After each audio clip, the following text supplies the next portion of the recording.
Welcome back to the channel. Welcome back to the Freshman 15 College Football Podcast, where we talk about college football in about 15 minutes. And, we missed last week, but college football never stops. At least the big news stories don't. So tonight will be kind of a different format. We're going to talk about two big stories in college football, then work our way to the Saturday Spotlight and the upset picks. So with that said, Tyler, my man, what is up? Not too much. Like you said, we took last week off, but we had two big stories to cover. Like this one right here. And so let's get into this one. All right, man. So I guess the big one's kind of like a check-in for us. And, the lighter note is the Heisman chase. So 2 weeks ago, after the game with Oregon and UW, I think everybody was ready to give Michael Penix the Heisman, just hand it to him. So given where we are now in the last 2 weeks with all the quarterbacks, everybody who's been playing, do you still feel that way? I still think it's his to lose. He had a blunder last week against, was it Arizona State or Arizona? Arizona State, I think it was. Arizona State. Yeah, a quick blunder, and that game was actually a lot closer than it was supposed to be. I think it was like 15-9 or something like that. But I do not believe in J.J. McCarthy being number one in the odds right now. There's no way. But we all know, like Caleb Williams, he's played bad enough. He's had bad moments in high pressure situations that he's kind of fallen out of it. Quinn Ewers is hurt, so it is Michael Penix is a lose, and I think with a couple of big games here towards the end of the season, he'll reclaim that number one spot. Yeah, I think you hit it on the head too with talking about McCarthy, and I think for me it's totally inexplicable why he's even there ahead of Penix, and even the field. It doesn't make much sense, and I think that in and of itself is a bit, I think, kind of disrespectful if you think about it. I mean, Penix has more than 1,000 yards than he does. I mean, does not have one win that's like a top tier win for McCarthy. So I feel like that's kind of weird reasoning for them to kind of have him in that same spot. And for me, Penix is still the guy. I mean, I think he's the top guy in the conversation. Then we have our tier 2 guys right behind him. So as far as the conversation goes, I'll entertain Dylan Gabriel. I'll entertain Jordan Travis, who's getting a lot of steam now too. And maybe you can talk about Jalen Daniels as well. But I think the loss to Ole Miss might have hurt him a little bit. And as far as Caleb goes, I think that game against Notre Dame is kind of the big one that we talked about. I talked about just getting better from the pocket and not making mistakes, but that game, then losing to Utah, also it hurts kind of the case for him making the Heisman. And I think it's kind of a week-to-week situation going on. But I think if, like you said before, if USC falls out of the top 25 and they're not ranked anymore, you can almost guarantee the Heisman is going home with somebody else. Yeah. And Penix, he had his moment against Oregon, but McCarthy, he hasn't had that moment at all. Yeah, he's got Penn State later on this year, Ohio State later on this year, but there's a lot brewing with that university, and I think we're going to touch on that one right now. So, as a matter of fact, man, this is kind of like the big story in college football right now, and you kind of, I think, heard it first and kind of got news of it early. Let everybody know who's listening. Explain what's happening, because we have some big trouble in Ann Arbor. So, what's happening in Michigan right now? Okay, so there's this lower level assistant. His name is Stallions. He was only making like $55,000 a year. He started off as like a volunteer staffer, and then as he comes on, we hear about these things that have been happening since like 2001. It turns out he's bought a lot of tickets to a lot of Big Ten games that Michigan wasn't playing in, and they were future opponents. And then they were using electronic devices to record the sidelines from both teams. So if that's not enough, like going to a Penn State, Ohio State game, buying tickets on the 45-yard line, pointing cameras directly at the sidelines to pick up signs, and just to go on top of that. And then you hear like James Franklin come out with his thing. I haven't heard anything about Ryan Day saying anything, but like CJ Stroud has said something now. DeJuan Jones said, James Franklin said, when Greg Schiano has said it. TCU came out and they said, hey, we got word that they did this. We played dummy calls and we ended up beating them. They did it to the SEC championship game with two teams that could possibly be into the college football playoffs. And it's like, how is a guy who's making $55,000 a year buying these high-priced tickets to over 30 games, because college football tickets are not cheap, especially at those seats. And then so who's supplying this? And then you do it on a work computer of all things. And it's escalated so much in a week that like the NCAA is involved. I seen a report. This is a second thing that one of their coaches was fired in January, that the FBI is investigating his computer. It's totally separate, but there's a lot going on at that university, and it starts with that guy right there. And I'm pretty sure that when the shit hits the fan, he's gonna be bouncing back to the NFL. So, all right. So let me kind of lay this out. So we basically have a intern become a team member who's now going to big profile games, and we know how big business, Big Ten. We understand how it is. So the guy's going to these games, and he's sitting there with cameras on each sideline, taping their signals. So this is like the upper level version of the Houston Astros. This is advanced technology to do espionage on high profile teams, which you're going to see. Yes. And like you're saying, basically these coaches understand, and the quarterbacks know that the jig is up. Yes. And it goes back to 2001. Yeah, that's as far back as the ticket sales go. That's as far back as they can track it. But the thing is, like, they've come out with the Ohio State Michigan video where they're calling out signs when Ohio State's on their first drive, and CJ Stroud looks to the sideline, and then Michigan sideline starts doing this right away. And then you have the picture of Stallions actually on the sideline when Jim Harbaugh says he knows nothing about this. There's a screen grab of him from the TCU game, and it's actually all of TCU's hand gestures on a sheet. So it's like right there, plain as day, caught in 4K, and it's only gonna. I mean, he's been suspended. I'm not sure if he's been fired yet, but it's gonna get ugly here real quick. And I expect sanctions from the NCAA and the Big Ten. And I'm guessing when everything hits, it's gonna be, they're gonna lose scholarships, because that's the only way to hurt a program nowadays. So, I mean,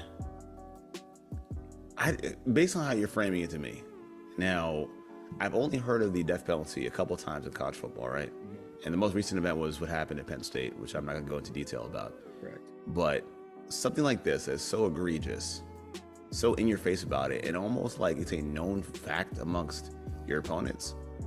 Yes, we talk about scholarships, man. I do think you have to drop the axe. I think you have to drop the axe in the most punishable way possible. And that is to say, all right, look, I want scholarships. And I would say for 2 years, 3 might be a bit long, but 2 years, you guys are not bowl eligible. You guys are not eligible for the CFP, even the expanded playoffs.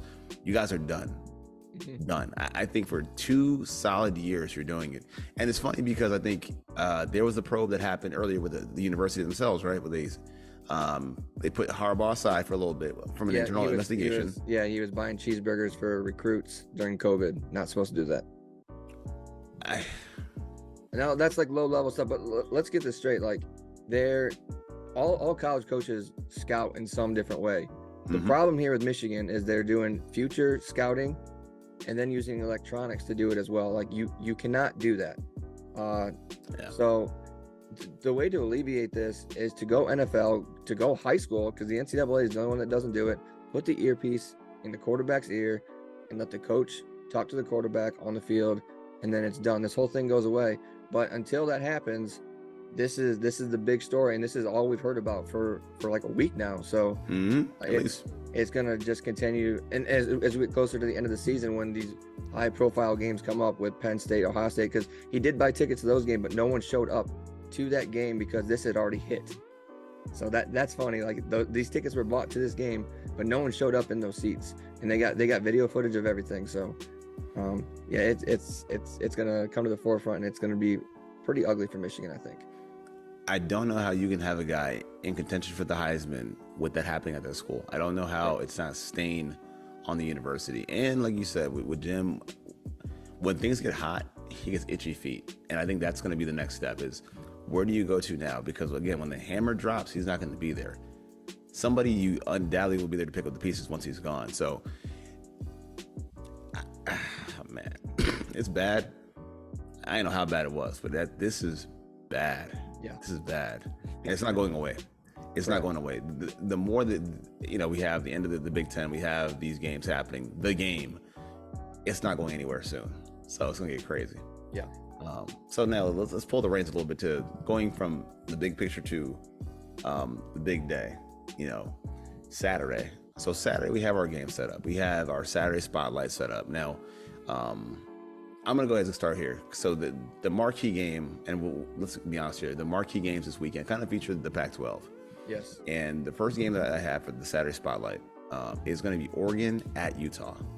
Um, Now, for you, this game, you have it kind of in multi-layered. So, kind of go over your thoughts on this game. So, like, this is actually going to be my Saturday spotlight and my upset pick. So, right now, Oregon's ranked 8, Utah's 13. And I'm taking Utah to win this. But both teams are very good offensively.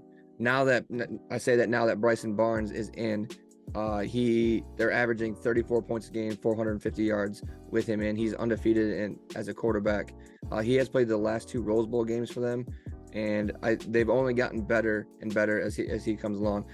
Both have very good defenses. They both have over 25 sacks.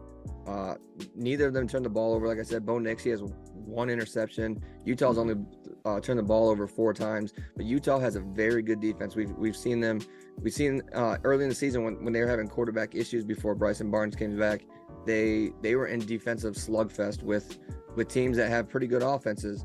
They did lose one, but so now here they are with a competent quarterback. Winningham trusts him 100%. You see Cam Rising hyping him up on the sideline, and I believe that with him that anything is possible. And they're shooting for that Pac-12 championship for the 4th year in a row. So Oregon, their offense is very good. They're first in points per game with like 47 points per game, 192 total first downs, and they have like 550 yards of total offense per game. So they are a high-flying offense. Bo Nix, like, as much as people make fun of him for as long as people think he's been in the league, he's been very efficient under Dan Lanning's care here. And that offense is a well-oiled machine with their running backs. So that Utah defense is going to be tested. But like I said, Bryson Barnes and Vaki, the way that they went toe-to-toe with USC against Caleb Williams and all those guys that they have. And then, just Bryson Barnes, when they're down, they weren't out because, you see him throw the Utah team on his back as he takes off 26 yards. And right after 2 plays, right after a big hit, it puts him in the field goal range. They end up winning that game. And, he's the Trojan killer. And you can look for him to go duck hunting this weekend. So, yeah, I'm excited for it. So I think even looking at my notes here for this game, I talked about it, and it's kind of highlighted for me. I kind of wrote a circle around it, and that's going to be Utah has one of the best defenses in the conference, absolutely, bar none. Probably and they've got heads on their wall. I mean, they have like heads on their wall. Like as far as the offenses, they slowed down. The Gators, the Bruins, the Bears. They've slowed down a lot of good offenses. And even now, I think they have a bit of a flurry on offense, like you talked about now with Barnes. And not only Barnes, but JaQuinton Jackson at running back. They've kind of found their niche a little bit. Bo Nix, though, is playing the best ball of his long collegiate career right now. And it's because of what he has. He has Franklin, the receiver. He has the running backs there, Bucky Irving, Noah Whittington. They're a good group right there. But I do think that with Utah having to go there and play there, and also not only this, man, but Utah's lost a lot of talent in the last 2-3 years, yet they're always there on defense, always ready to play. Yes. I think going there is a tough matchup. It's a tough night, and this has to be for me. It's your upset pick, but it's my Saturday spotlight. Yeah, I mean, it doesn't get any more high profile than this because the winner of this game, they're probably going to the Pac-12 championship because you look at the Oregon schedule. I think it gets pretty easy from here on out. I don't know if Utah plays Washington at all. If they do, they're running the gauntlet because that means you take down USC, you would take down Oregon, you take down Washington. I mean, what else can you ask the Utes to do?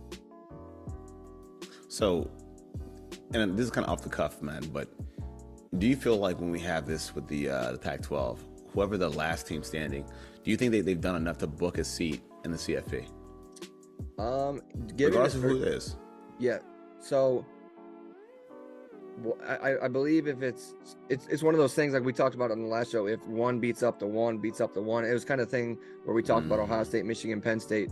But given the circumstances, like the way it turned, if Utah comes through and like they're lost without Barnes, and then they go on to slay the Dragons or whoever they have to play, and they beat them pretty handily, I would say that Utah would earn that spot. And same thing with Washington, because the way if Oregon wins this game, they're going to play Washington again in the championship, and that's kind of the thing you don't want, because when Washington wins one, you don't want Oregon to win the next one, and then you're just like, well, who's going in? You want it to be solidified, a solid answer, and that's that's the way that I see it. Like, and it's the same thing with Texas and Oklahoma in the Big 12. So it's hard. It's hard to tell.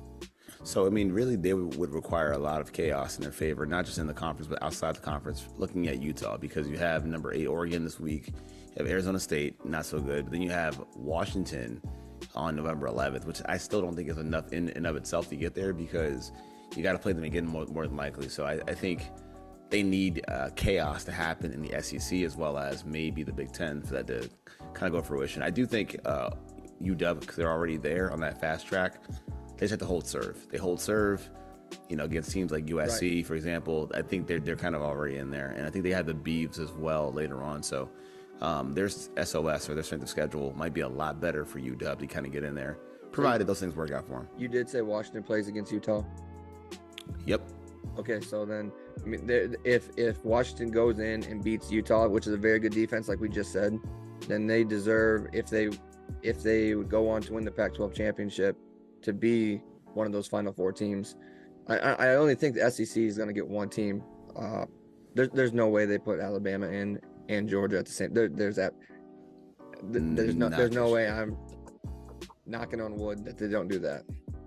Oh, I mean, for UW, I couldn't see it happening either, because, well, UW's case is you would have USC, you'd beat Utah, you'd beat Oregon State, which is not bad. Right. And Oregon. Yeah. So I do think I think it's enough to make the case. If you hold serve and the polls don't bend you in the wrong direction, I think it's a good case. Now, speaking of that, I'm going to move over to our upset pick this week. And again, staying within the Pac-12, I have Colorado over UCLA. And for me, it's kind of simple. I think it's what's happening with the quarterbacks. We talked about the quarterbacks kind of having a stability at quarterback, right, for Utah.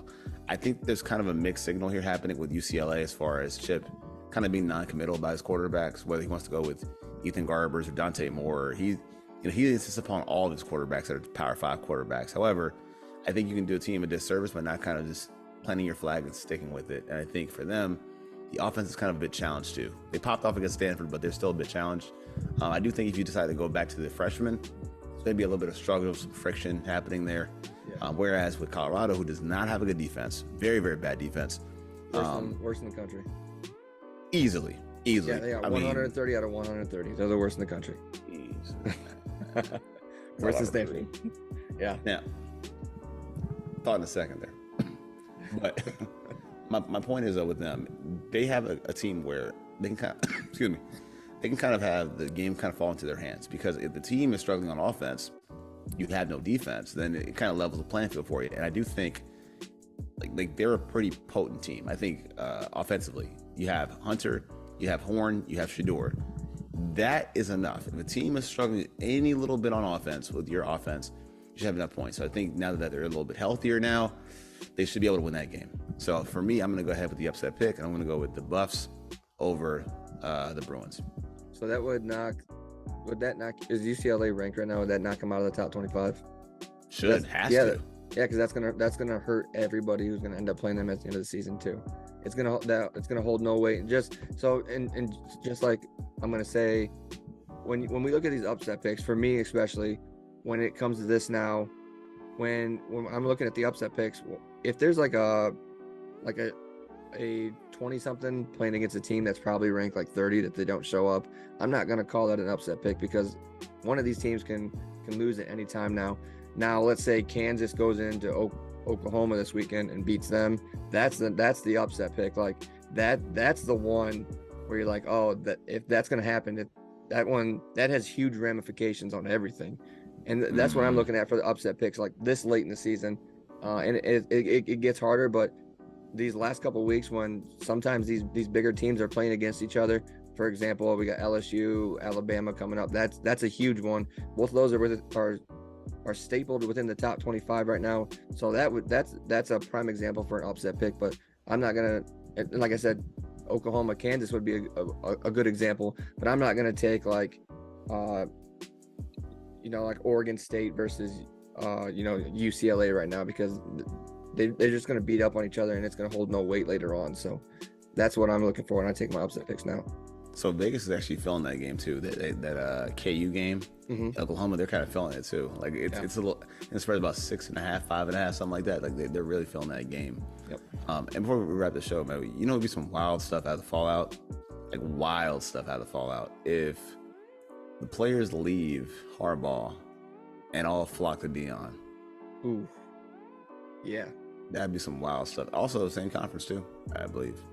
So, just saying. Colorado's moving into Big 12. Sorry, Big 12. Yeah. And they're Big 10. Yeah. So Big 12 with a defense. Imagine that. Yeah, but we all know who's moving to the Big 12 next year. That's going to run the Big 12 with Texas and Oklahoma leaving. It's Utah. Utah's going to run the Big 12. Yeah. Those little schools like Houston and Cincinnati that came over, like, yeah, we're going to have a chance. Utah. Not so fast. Not so fast. That Winningham's sticking a fork in him. So, yeah. Way to go, man. Big 12. Yep. Man, other than that, dude, any last thoughts we got before we wrap the show? No, this weekend it's a fun weekend. Ohio State, my team, they're playing at Camp Randall. It's a night game, 7:00 Eastern. It's gonna be rocking. Camp Randall's always rocking. They got jump around end of the third quarter, beginning of the fourth. Whether there's a lot of people there or not, depending on the game, that's yet to be seen. But it's gonna be a good one. So. Yeah, man, that game's kind of being called a little bit closer, aren't they? I think. Yeah. I might be wrong about that 14 one. 14.5. Yeah, close, quote unquote. Close, quote unquote. Yeah. But anyway, guys, man, once again, thanks for watching the Freshman 15. As always, hit the like button, hit the sub button for more vids like this. For myself and Tyler, as always, peace. Peace.